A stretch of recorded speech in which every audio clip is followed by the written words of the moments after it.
Bonjour à toi et bienvenue dans le podcast Les Sentiers du Possible. Je suis Alexandra Ridou, coach certifiée et fondatrice de Randose, pour t'accompagner à cheminer vers une vie pleine de sens et d'impact. Chaque lundi, je te partage mes réflexions et outils pour t'aider à atteindre les sommets de ton épanouissement. Et les mercredis, je te laisse découvrir une interview inspirante d'invités qui vivent la vie qui leur correspond vraiment. Ah, et j'ai oublié, je t'invite à écouter chaque épisode en marchant. Les neurosciences l'ont démontré, marcher te permet de prendre plus de recul, de développer ta créativité et ainsi prendre les meilleures décisions pour vivre la vie qui te fait vibrer. Hello! Si aujourd'hui tu sens que l'argent c'est un petit peu un sujet tabou pour toi, augmenter tes prix c'est tabou, demander de l'argent à tes clients c'est tabou, gagner de l'argent c'est peut-être tabou, être riche c'est peut-être tabou, être pauvre c'est peut-être aussi tabou. Bref, si tu sens qu'il y a un petit sujet au sujet de l'argent tout simplement, écoute bien jusqu'au bout, cet épisode est clairement pour toi. Alors, déjà, il faut savoir un truc, si aujourd'hui tu veux générer de l'argent, tu veux faire de l'argent avec ton activité, il n'y a pas 36 000 options. La condition pour moi, numéro 1, en tout cas de ce que j'observe chez mes clients, c'est quoi? C'est que l'argent, faire de l'argent, soit dans tes valeurs hautes. Parce que si aujourd'hui, faire de l'argent, c'est tout en bas de l'échelle de ce qui est important pour toi, forcément, ne sois pas étonné si tu fais pas de l'argent rapidement. Si avant l'argent, tu as la famille, tu as, j'en sais rien, se former, tu as faire le ménage chez toi, bref, tu as tout un tas de sujets qui sont beaucoup plus importants que toi, que faire de l'argent. Bon, forcément, tu vas procrastiner, tu vas pas tout donner pour faire de l'argent le plus rapidement possible.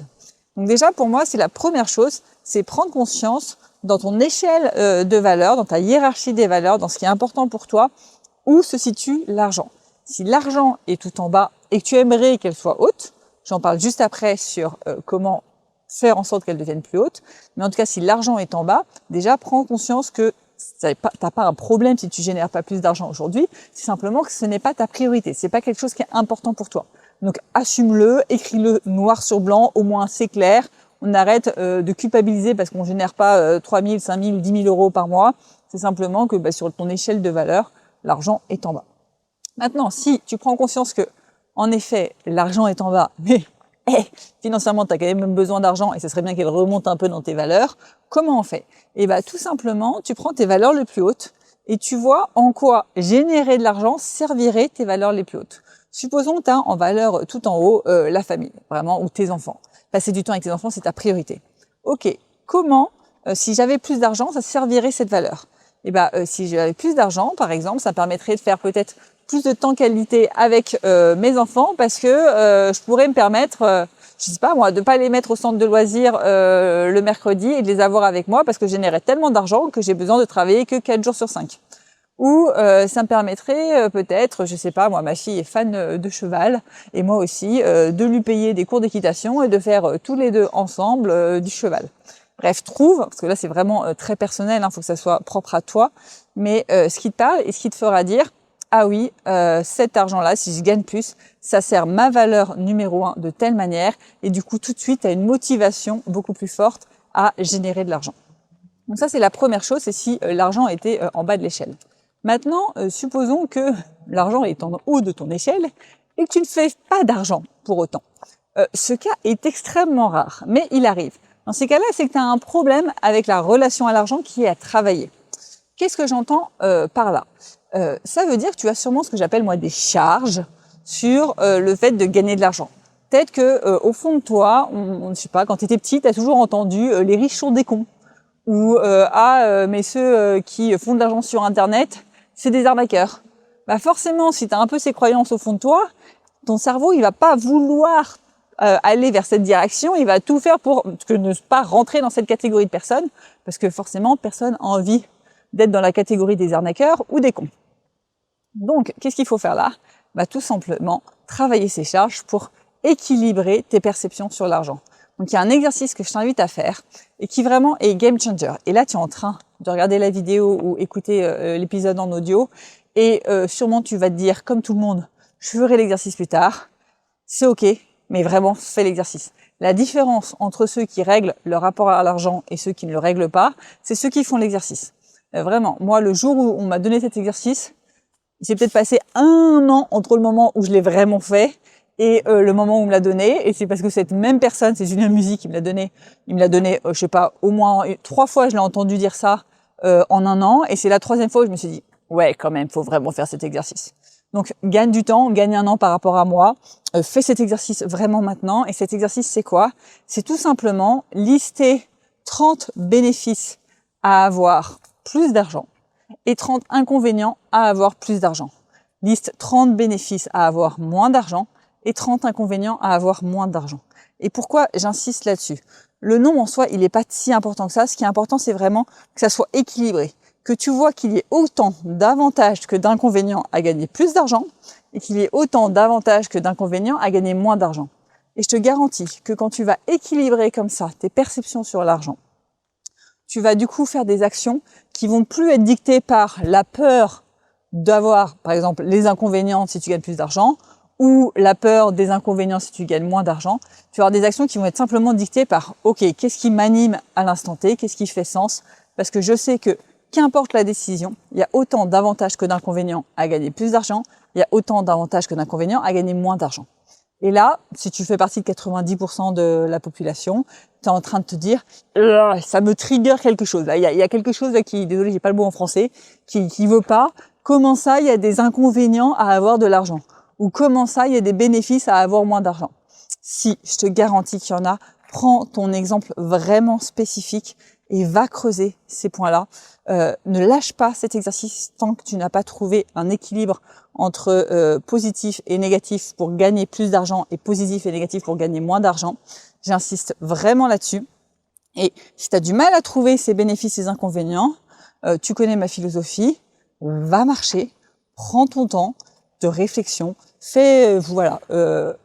prendre du recul à ton cerveau, ouvre ton esprit grâce au pouvoir du mouvement ou de la marche et vraiment va au bout de l'exercice jusqu'à ce que tu sois totalement apaisé sur c'est ok si je gagne plus d'argent, c'est ok si je gagne moins d'argent, dans les deux cas, inconvénients, bénéfices, c'est équilibré.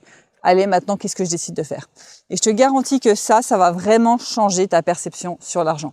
Et si aujourd'hui, encore une fois, tu as une vision négative de l'argent, c'est simplement parce que cette vision, elle est déséquilibrée. Mais l'argent est neutre. L'argent, ça a été inventé par les humains. Tu prends un bout de papier, c'est un bout de papier. Tu pourrais le déchirer. Il y a des humains qui ont décidé que ça avait de la valeur, le billet. Tu prends un martien, pour lui, c'est juste un bout de papier. Il fait du feu avec, il comprend pas le délire. Donc vraiment, c'est une invention humaine qui est très bien, qui permet le libre-échange et qui, voilà, a aussi des inconvénients avec le modèle économique actuel, mais on va pas rentrer dans ce débat-là. Mais c'est totalement neutre, l'argent. C'est juste qu'on a décidé d'y associer tout un tas d'injonctions au fait de gagner plus d'argent, au fait de gagner moins d'argent, etc. Mais qu'on se le dise, ta valeur, elle n'est pas dans l'argent en soi, ta valeur, elle est en toi. Donc arrête déjà de dire que ta valeur, c'est ton compte en banque. Ta valeur n'est pas du tout ton compte en banque. T'imagines, sinon, ça veut dire quoi? Ça veut dire que si tu gagnes un euro-million, d'un coup, tu as plus de valeur. Et si du jour au lendemain, j'en sais rien, il t'arrive un pépin financier et que tu n'as plus d'argent, tu n'as plus de valeur. Mais c'est ultra triste. Ça veut dire que les pauvres n'auraient zéro valeur? Non, les pauvres ont une très belle personnalité et ils ont autant de valeur qu'un ultra riche. Voire certains pauvres, peut-être plus de valeur même. Mais mon point, il est où? Je suis en train de totalement m'égarer dans mon discours. C'est l'avantage de marcher et du mouvement. C'est qu'on part un peu dans tous les sens et qu'on s'ouvre l'esprit de tous les horizons. Mais mon point, il est vraiment, l'argent est neutre. C'est juste qu'on y a ajouté des doses et des doses d'injonction. Et plus tu arriveras à justement mettre de la neutralité là-dessus, plus tu arriveras à prendre des bonnes décisions qui te correspondent vraiment, qui sont en totale harmonie avec toi, qui vont du coup te mettre dans une énergie ultra positive. Et quand on est en énergie haute, qu'est-ce qui se passe? Il se passe des chocs à pic. Tout simplement, tu es beaucoup plus magnétique, tu attires beaucoup plus des clients parce que tu es à ta place, ça se sent, tu rayonnes et ton message est clair. Donc vraiment, j'insiste là-dessus, travaille ton rapport à l'argent, fais cet exercice. Je le répète encore et encore, et je crois que je le répéterai jamais assez, mais vraiment prends le temps de faire cet exercice. Si j'insiste autant dessus depuis plusieurs minutes, c'est que c'est vraiment important. Donc maintenant que ça est dit, j'avais une autre chose à vous partager par rapport à ce rapport à l'argent, qui est cette notion de vouloir de l'argent rapidement sans effort. Il y a un truc qui est très commun, on va dire, c'est ce truc de finalement, moi, mon rêve, c'est de faire de l'argent avec le moins d'efforts possible. Ça fait rêver tout le monde, ça m'a fait rêver, Mais qu'est-ce qui se passe quand tu veux faire de l'argent avec le moins d'efforts possible? Tu te fais arnaquer en général, tout simplement. Je ne sais pas si ça vous est déjà arrivé. Moi, ça m'est arrivé à titre personnel. En Thaïlande, j'étais étudiante, toujours cette envie de faire de l'argent ultra facilement et ultra rapidement. Et bah, qu'est-ce qui se passe? Alors, attendez, je m'écarte parce que il y a un tracteur qui est en train de se lancer. Une belle arnaque bien ficelée. Je croise un Français qui me dit « Ah, en ce moment, c'est incroyable, c'est la journée, je sais plus trop quoi, internationale du diamant. Toutes les boutiques, elles participent à un congrès. Bref, les diamants sont vraiment pas chers. Chaque année, je viens pour cette journée en Thaïlande pour ensuite revenir en France et revendre 3 fois plus cher mon diamant. C'est vraiment un moyen facile de se faire de l'argent, etc. » Je regarde, je fais ok, très bien. Je continue mon chemin. Je croise un gars je voulais faire un tour de tuk-tuk. Je croise un gars du tuk-tuk. Il me reparle de cette journée. Ah, mais en fait, on t'a parlé de cette journée truc international des diamants et je sais pas quoi. C'est une opportunité d'avoir des diamants pas chers. Ça t'intéresse que je t'emmène dans une boutique, etc. Moi, non, c'est bon, ça va. Et puis, il m'arrête à un premier stop, un premier temple. Et je recroise ce fameux Français qui m'en reparle. Je dis ouais, c'est vrai que ça a l'air intéressant. Je verrai bien. Le tuk-tuk que je monte, il m'emmène à 2-3 stops. Après, il me dit ah au fait, alors t'as réfléchi, tu veux aller dans une boutique de diamants, patati. Je dis bon allez, soyons fous, on va voir. Donc je vais dans la boutique de diamants. Là, il me parle du truc incroyable, exceptionnel. Bon, à l'époque, j'avais pas trop d'argent, hein, donc je me dis bon allez, je vais mettre 100 € dans un petit diamant.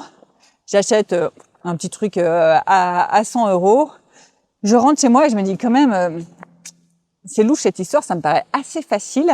J'ai regardé sur internet, c'est quoi cette fameuse journée du diamant pas cher et tout.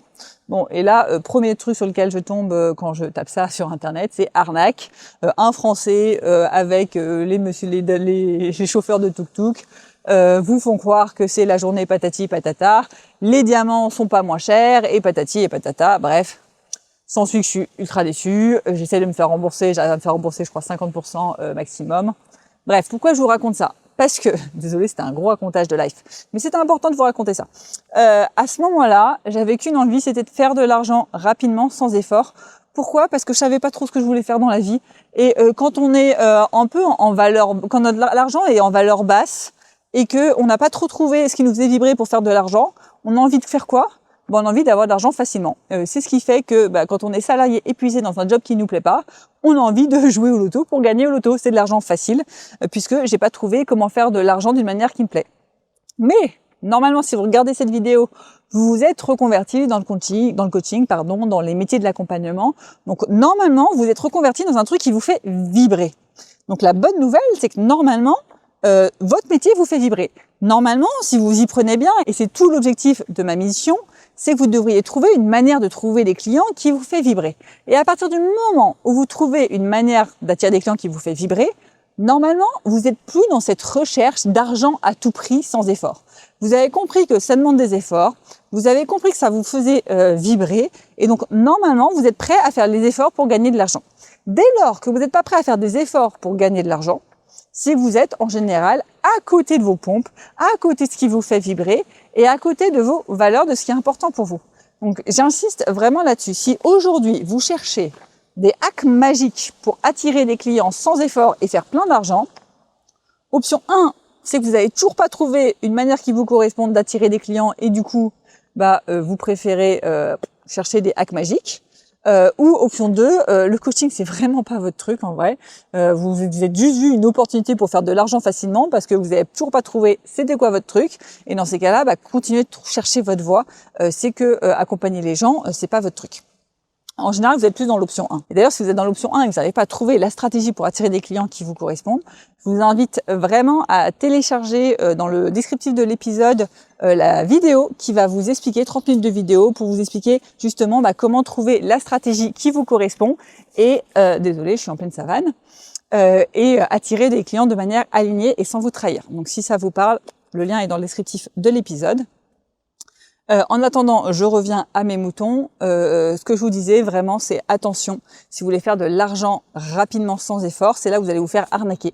C'est là où en général, vous allez tomber dans tous les programmes qu'on voit partout. Fais 10 000 € par mois en 30 jours, faire des réseaux sociaux ou sans bouger tes fesses et seulement en 2 heures par jour.